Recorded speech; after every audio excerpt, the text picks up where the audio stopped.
Hello student, online classes में आपका स्वागत है। आज 10th सोशल साइंस के अंतर्गत आपके सामने एक ज्योग्राफी के अंतर्गत नया विषय वस्तु लेकर के आए हैं। लेसन फर्स्ट से संसाधन के संदर्भ में हम लोग अध्ययन करेंगे।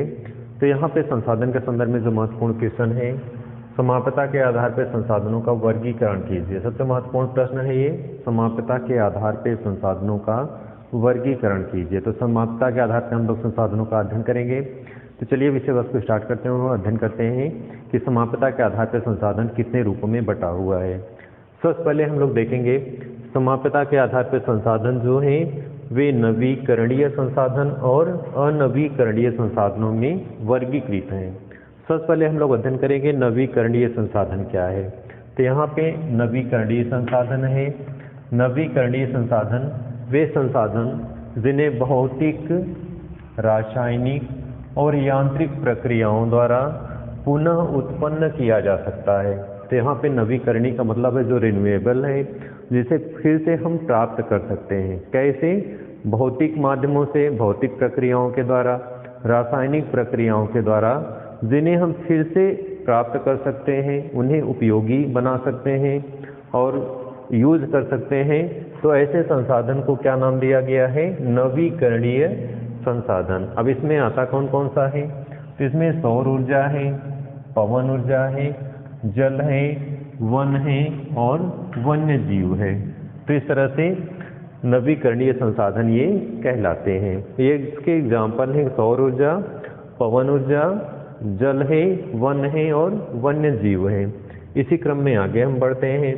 नवीकरणीय संसाधन के दो उपवर्ग हैं, यानी इन्हें दो वर्गों में रखा गया है। नवीकरणीय को दो वर्गों में, दो उपवर्गों में डिवाइड किया गया है। तो सबसे पहले हम लोग देखेंगे इसके दो उपवर्ग कौन से हैं। तो पहला है सतत संसाधन और दूसरा है जैविकीय संसाधन। यानी नवीकरणीय के दो उपवर्ग हैं, सतत संसाधन है, दूसरा क्या है? जैविकीय संसाधन है। सतत संसाधन क्या है? इन संसाधनों को एक ही समय पर प्रयोग कर सकते हैं और उसे पुनः प्राप्त किया जा सकता है। यानी इन संसाधनों को एक बार ही प्रयोग कर सकते हैं, एक जगह पे केवल, और उन्हें फिर से प्राप्त किया जा सकता है। तो इसके एग्जाम्पल क्या है? बहता हुआ जल है। जैसे कोई जल बह रहा है, आप हैं तो उसको एक बार प्राप्त कर सकते हैं, उसे पुनः उपयोग में ला सकते हैं। अगला क्या है? सौर विकिरण है, हवा है।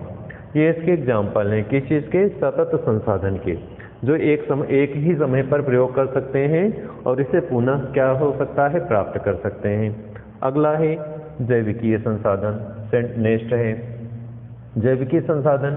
वे संसाधन जो जैविक प्रक्रियाओं द्वारा बनते हैं उन्हें जैविकीय संसाधन कहते हैं। यानी जैविकी प्रक्रियाओं द्वारा जो संसाधन बनते हैं उन्हें जैविक संसाधन कहते हैं। अब ये इसमें क्या क्या है?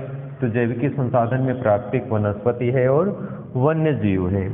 तो डियर स्टूडेंट, इस तरह से हमने नवीकरणीय के अंतर्गत दो उपवर्ग हैं, सतत संसाधन और जैविकीय संसाधन। अब समाप्यता के आधार पर पहला संसाधन जो था नवीकरणीय संसाधन था।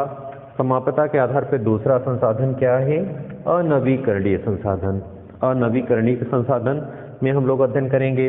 अनवीकरणीय का मतलब होता है जिसे हम एक बार यूज करने के पश्चात पुनः प्राप्त नहीं कर सकते। वे संसाधन अनवीकरणीय के अंतर्गत आते हैं। तो इस तरह से पहले हम लोग इसको डिफिनेशन समझेंगे, क्या चीज़ है ये। तो अनवीकरणीय संसाधन जो होते हैं वो लंबी भूवैज्ञानिक प्रक्रिया के द्वारा बनते हैं। जैसा कि आप जानते हैं, कोयला है, पेट्रोलियम है। कोयला, पेड़ पौधे को पृथ्वी के अंदर दब जाने के कारण इनको कोयला बनने में लाखों वर्ष लग जाता है।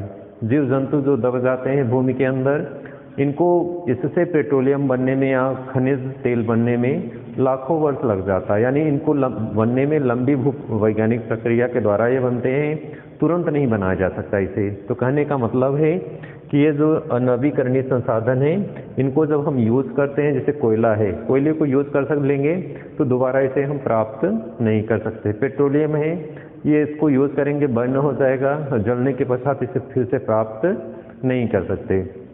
ये नॉन रिन्यूएबल है।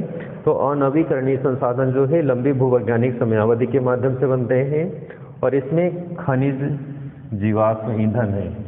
तो इस तरह से ये खनिज हैं। खनिज में जैसे पेट्रोल, आपका जो खनिज के रूप में, ईंधन के रूप में, जैसे कोयला है तो कोयले को आप एक बार यूज़ करेंगे और वो नष्ट हो जाता है, दोबारा इसका यूज़ हम नहीं कर सकते। खनिज तेल है तो जीवाश्म ईंधन है, जैसे खनिज तेल, इसको हम यूज़ करने के बाद वो जल जाएगा और जलने के पश्चात उसको फिर से हम यूज़ नहीं कर सकते। आगे इसके दो उपवर्ग हैं, यानी अनवीकरणीय संसाधन के दो वर्ग हैं, चक्रीय है और अचक्रीय है। इन्हें दो उपवर्गों में रखा गया है, चक्रीय फर्स्ट और सेकंड है अचक्रीय। चक्रीय के संदर्भ में हम लोग अध्ययन करेंगे चक्रीय संसाधन में किस रूप में है। तो जैसे धातु है, धातु को तकनीकी अनुप्रयोग के द्वारा इसे पुनः नवीकृत किया जा सकता है। जो भी धातुएं हैं उसको गला करके फिर से हम एक लोहे के रूप में बना सकते हैं। कोई भी धातु उसे गलाने के पश्चात फिर से उसको कोई किसी न किसी रूप में ढाला जा सकता है, तो उसको फिर से यूज हम ले सकते हैं तकनीकी माध्यमों के द्वारा। और दूसरा क्या है, अचक्रीय संसाधन। अचक्रीय संसाधन जो जीवाश्म आसानी से प्रयोग के बाद क्या होते हैं, जल जाते हैं, इन्हें पुनः प्राप्त नहीं किया जा सकता। जैसे पेट्रोलियम है, पेट्रोलियम को यूज करने के बाद हम उसे दोबारा नहीं प्राप्त कर सकते, तो क्या है वो अचक्रीय के अंतर्गत आएगा। तो चक्रीय का मतलब है जिसे हम तकनीकी माध्यमों के द्वारा पुनः प्राप्त कर सकते हैं, वो चक्रीय के अंतर्गत आता है। जैसे लोहे को हम गला करके फिर से प्राप्त कर सकते हैं, वो चक्रीय है। और अचक्रीय में जो पेट्रोलियम है, जिसे यूज करने के पश्चात उसे हम फिर से प्राप्त नहीं कर सकते, तो एक ही बार यूज करेंगे और एक ही बार में वो हमेशा उसका अस्तित्व ही खत्म हो जाएगा। तो डियर स्टूडेंट, इस तरह से आपने अध्ययन किया।